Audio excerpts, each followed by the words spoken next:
26ویں ترمیم کا اس لیے ذکر کیے بغیر کوئی بھی پریسر مکمل نہیں ہو سکتا. جو آج فسطائیت ہو رہی ہے اور جتنے ظلم کا ہم شکار ہیں اور جو بھی اس ملک میں معاملات چل رہے ہیں، اوبیسلی لوگ انصاف لینے کے لیے عدالتوں میں جاتے ہیں، اور 26ویں ترمیم کے بعد عدالتوں میں ریلیف کا پروسیس، ضمانتوں کا پروسیس، وہ ایک عجیب و غریب قسم کی سست روی کا شکار ہو چکا ہے، جس کا ذکر Pakistan Tehreek Insaf time to time کرتی آئی ہے، آپ کے ساتھ شیئر کرتی رہی ہے، احتجاج کرتے رہے ہیں. دیکھیں، 26ویں ترمیم بظاہر پاکستان تحریک انصاف یہ سمجھتی ہے کہ آئین کی قبر بن چکی ہے اور عدلیہ کی بے بسی کا مظہر ہے، اور ہمیں بڑی تکلیف ہوتی ہے کہ جس وقت ایگزیکٹو عدلیہ کو، ایگزیکٹو کا ایک افیکٹو کنٹرول آ جاتا ہے عدلیہ کے اوپر، اور وہ بالکل آئین کے جو بنیادی جو پرنسپلز ہیں وہ بالکل ان کے خلاف ہے. 26ویں ترمیم کے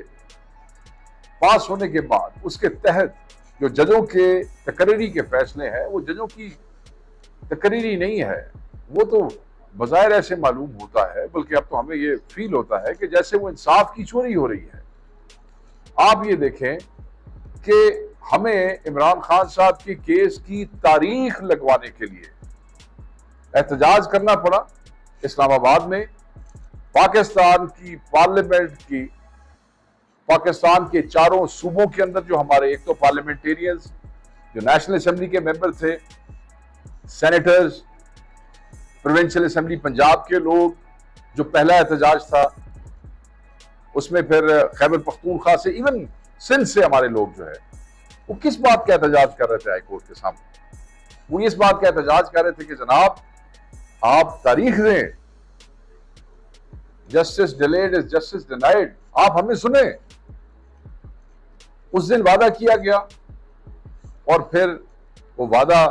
وعدے کے مطابق وہ نہ ہوا، وعدہ وفا نہ ہو سکا، اور دوبارہ جو ہے ایم این اے، سینیٹرز اور کے پی کے ایم پی ایس جو ہیں وہ یہاں پہ آئے اور احتجاج کیا، ہائی کورٹ کے سامنے بیٹھے. اب آپ صرف یہ اندازہ کریں، جس اپنے ذہن میں یہ دیکھیں کہ جس ملک میں ممبر پارلیمنٹ 10 لاکھ کا نمائندہ ایک آدمی، پوری اپوزیشن پاکستان، 5 یا 6 لاکھ کا نمائندہ ایک پروونشل اسمبلی کا جو ہے وہ ممبر، سینیٹر، ان کو اپنی عدالتوں کے سامنے بیٹھنا پڑے، احتجاج کرنا پڑے کہ ہمارا لیڈر ناحق قید ہے، جعلی مقدمات میں قید ہے، فیصلہ تو جو ہو رہا ہے وہ ہم دیکھ رہے ہیں، جیسے آپ کریں گے ہم وہ بھی دیکھ رہے ہیں، مگر کیا یہ ہمارا حق نہیں ہے کہ اس کو سن لیا جائے؟ کیا اس کے لیے پارلیمنٹیرینز کو، پورے ملک کی اپوزیشن کو احتجاج کرنا تھا؟ تو کیا اس سے اندازہ نہیں ہوتا کہ پاکستان میں عدلیہ کتنی بے بس نظر آ رہی ہے؟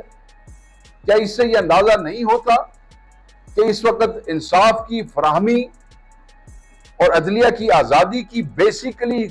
سچویشن کیا ہے، کیا کنڈیشن ہے، کیا حیثیت ہے؟ آپ دیکھیں کہ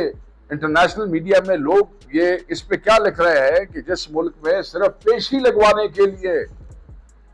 ہم خان کی رہائی چاہتے ہیں، ہم کوئی ناحق بات نہیں کر رہے، ہم کہتے ہیں کہ آپ نے ہمارے لیڈر کو غلط کیسز میں اندر کیا ہے، آپ ان کو چھوڑے بھائی. یہ بھی جنگ ہوئی ہے، اس قوم نے قوم ہونے کا ثبوت دیا ہے، ایک گھٹیا اور روایتی دشمن کو شکست دی ہے اس ملک میں، اپنے سے کئی گنا بڑے دشمن کو شکست دی ہے اس ملک نے، اس ملک کے نوجوانوں نے، اس ملک کے محافظوں نے، اس ملک کے بچوں نے قوم بن کے دکھایا ہے. اور عمران خان صاحب بار بار کہہ رہے ہیں کہ مودی جیسا گھٹیا دشمن جو اس کے ساتھ اس ملک میں ہو رہا ہے، جو پاکستان نے ان کے ساتھ، ہندوستان اور ہندوستانیوں کے ساتھ کیا ہے. اور پھر وہ جب اس کی تقریر آئی ہے، آپ نے سنی ہوگی 2 دن پہلے، اس کے بعد تقریر تو ابھی 2 دن پہلے آئی، خان صاحب تو اس دن سے کہہ رہے ہیں جس دن ہم نے یہ جنگ جیتی ہے کہ یہ دوبارہ کوئی نہ کوئی بغیرتی جو ہے یہ کرے گا. 26ویں ترمیم کا اس لیے ذکر کیے بغیر کوئی بھی پریسر مکمل نہیں ہو سکتا. جو آج فسطائیت ہو رہی ہے اور جتنے ظلم کا ہم شکار ہیں اور جو بھی اس ملک میں معاملات چل رہے ہیں، اوبیسلی لوگ انصاف لینے کے لیے عدالتوں میں جاتے ہیں، اور 26ویں ترمیم کے بعد عدالتوں میں ریلیف کا پروسیس، ضمانتوں کا پروسیس، وہ ایک عجیب و غریب قسم کی سست روی کا شکار ہو چکا ہے، جس کا ذکر Pakistan Tehreek Insaf time to time کرتی آئی ہے، آپ کے ساتھ شیئر کرتی رہی ہے، احتجاج کرتے رہے ہیں۔ دیکھیں، 26ویں ترمیم بظاہر پاکستان تحریک انصاف یہ سمجھتی ہے کہ آئین کی قبر بن چکی ہے اور عدلیہ کی بے بسی کا مظہر ہے، اور ہمیں بڑی تکلیف ہوتی ہے کہ جس وقت ایگزیکٹو عدلیہ کو، ایگزیکٹو کا ایک افیکٹو کنٹرول آ جاتا ہے عدلیہ کے اوپر، اور وہ بالکل آئین کے جو بنیادی جو پرنسپلز ہیں وہ بالکل ان کے خلاف ہے۔ 26ویں ترمیم کے پاس ہونے کے بعد اس کے تحت جو ججوں کے تقرری کے فیصلے ہیں، وہ ججوں کی تقرری نہیں ہے، وہ تو بظاہر ایسے معلوم ہوتا ہے، بلکہ اب تو ہمیں یہ فیل ہوتا ہے کہ جیسے وہ انصاف کی چوری ہو رہی ہے۔ آپ یہ دیکھیں کہ ہمیں عمران خان صاحب کے کیس کی تاریخ لگوانے کے لیے احتجاج کرنا پڑا اسلام آباد میں، پاکستان کی پارلیمنٹ کی،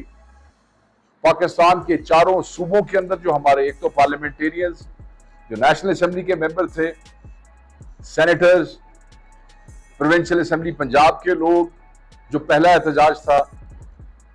اس میں پھر خیبر پختونخوا سے، ایون سندھ سے ہمارے لوگ جو ہے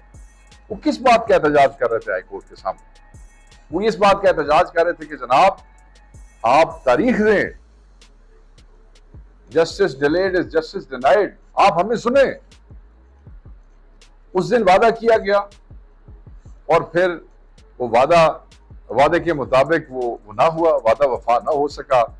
اور دوبارہ جو ہے ایم این اے، سینیٹرز اور کے پی کے ایم پی ایس جو ہیں وہ یہاں پہ آئے اور احتجاج کیا، ہائی کورٹ کے سامنے بیٹھے۔ اب آپ صرف یہ اندازہ کریں، جس اپنے ذہن میں یہ دیکھیں کہ جس ملک میں ممبر پارلیمنٹ 10 لاکھ کا نمائندہ ایک آدمی، پوری اپوزیشن پاکستان، 5 یا 6 لاکھ کا نمائندہ ایک پروونشل اسمبلی کا جو ہے وہ ممبر، سینیٹر، ان کو اپنی عدالتوں کے سامنے بیٹھنا پڑے، احتجاج کرنا پڑے کہ ہمارا لیڈر ناحق قید ہے، جعلی مقدمات میں قید ہے، فیصلہ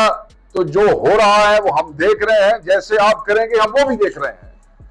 مگر کیا یہ ہمارا حق نہیں ہے کہ اس کو سن لیا جائے؟ کیا اس کے لیے پارلیمنٹیرینز کو، پورے ملک کی اپوزیشن کو احتجاج کرنا تھا؟ تو کیا اس سے اندازہ نہیں ہوتا کہ پاکستان میں عدلیہ کتنی بے بس نظر آ رہی ہے؟ کیا اس سے یہ اندازہ نہیں ہوتا کہ اس وقت انصاف کی فراہمی اور عدلیہ کی آزادی کی بیسیکلی سچویشن کیا ہے، کیا کنڈیشن ہے، کیا حیثیت ہے؟ آپ دیکھیں کہ انٹرنیشنل میڈیا میں لوگ یہ اس پہ کیا لکھ رہے ہیں کہ جس ملک میں صرف پیشی لگوانے کے لیے ہم خان کی رہائی چاہتے ہیں، ہم کوئی ناحق بات نہیں کر رہے، ہم کہتے ہیں کہ آپ نے ہمارے لیڈر کو غلط کیسز میں اندر کیا ہے، آپ ان کو چھوڑے بھائی، یہ ابھی جنگ ہوئی ہے، اس قوم نے قوم ہونے کا ثبوت دیا ہے، ایک گھٹیا اور روایتی دشمن کو شکست دی ہے اس ملک میں، اپنے سے کئی گنا بڑے دشمن کو شکست دی ہے اس ملک نے، اس ملک کے نوجوانوں نے، اس ملک کے محافظوں نے، اس ملک کے بچوں نے قوم بن کے دکھایا ہے۔ اور عمران خان صاحب بار بار کہہ رہے ہیں کہ مودی جیسا گھٹیا دشمن جو اس کے ساتھ اس ملک میں ہو رہا ہے، جو پاکستان نے ان کے ساتھ، ہندوستان اور ہندوستانیوں کے ساتھ کیا ہے، اور پھر وہ جب اس کی تقریر آئی ہے، آپ نے سنی ہوگی 2 دن پہلے، اس کے بعد تقریر تو ابھی 2 دن پہلے آئی، خان صاحب تو اس دن سے کہہ رہے ہیں جس دن ہم نے یہ جنگ جیتی ہے کہ یہ دوبارہ کوئی نہ کوئی بے غیرتی جو ہے یہ کرے گا۔